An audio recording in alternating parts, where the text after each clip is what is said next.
आप देख रहे हैं लाइव बिहार। मैं हूं आपके साथ असलम अब्बास। बिहार विधान परिषद के एक सीट पर बिहार में उपचुनाव हुआ है। हालांकि इसकी प्रक्रिया पर अब सुप्रीम कोर्ट का फैसला आ गया है। अब इस उपचुनाव पर सुप्रीम कोर्ट ने रोक लगा दी है। जी हां, सरकार के साथ साथ चुनाव आयोग को भी बड़ा झटका लगा है। सुप्रीम कोर्ट ने बिहार विधान परिषद के खाली हुई एक सीट पर उपचुनाव कराने से रोक लगाने का आदेश दे दिया है।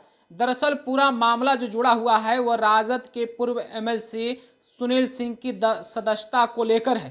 जिस तरीके से सुनील सिंह की सदस्यता रद्द हुई है उस पर सुप्रीम कोर्ट में सुनवाई चल रही है। और सुनवाई के दौरान जिस तरीके से सुनील सिंह के पक्ष के तरफ से वकील अभिषेक मनु सिंघवी ने जज के सामने अपनी बातें रखी है और जज ने पूरी प्रक्रिया के तहत सुनवाई करते हुए यह आदेश दिया है कि जब तक इस पूरे मामले की सुनवाई कंप्लीट नहीं हो जाती है तब तक चुनाव आयोग के तरफ से जो उपचुनाव कराने का निर्णय लिया गया है उसका रिजल्ट जारी नहीं किया जा सकता है।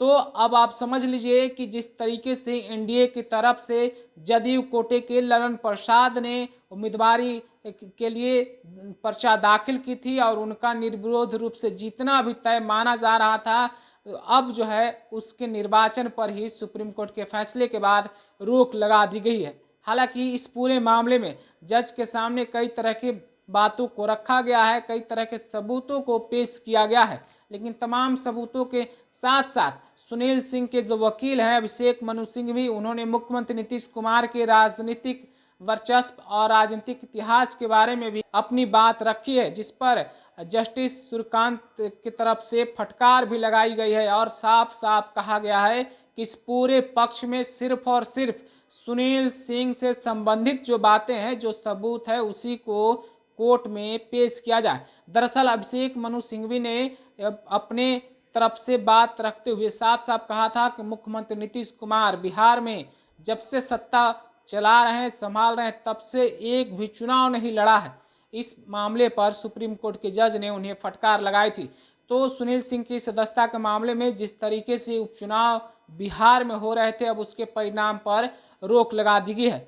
अगर आप इस उपचुनाव के बारे में अगर पूरी तरीके से नहीं जानते हैं तो आप जान लीजिए कि बिहार विधानमंडल के राज्यपाल के अभिभाषण के दौरान बिहार विधान परिषद में विपक्ष यानी कि राजद के तरफ से कई सदस्य जो है भाषण का यानी कि राज्यपाल के अध्यक्ष के भाषण का विरोध कर रहे थे, उस पर सवाल जवाब दे रहे थे। इसी दौरान राजद के सदस्य सुनील सिंह और कारी सुएब ने मुख्यमंत्री नीतीश कुमार की मिमिक्री की थी, यानी नकल उतारने की कोशिश की थी और इस नकल उतारने की कोशिश में कई तरह की बातों उन्होंने अपने तरफ से रखी थी, कही थी, जिस मामले पर अनुशासन समिति ने एक्शन लिया था और एक्शन लेने के बाद इनकी सदस्यता चली गई थी।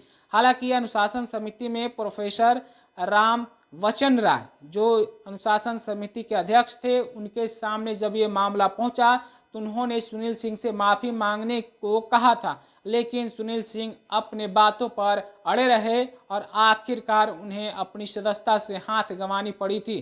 तो दूसरी तरफ कारी सुएब, उन्होंने माफ़ी मांगकर अपनी सदस्यता बचा ली थी। फिलहाल इस पूरे मामले में अपडेट्स आया है सुप्रीम कोर्ट की तरफ से। जिस तरीके से एनडीए प्रत्याशी ललन प्रसाद के निर्विरोध चुने जाने की बात हो रही थी, रिजल्ट का घोषणा होना था, अब उस पर रोक लगा दी गई है। फिलहाल आप अपनी राय क्या रखते हैं कमेंट में हमें जरूर बताइएगा।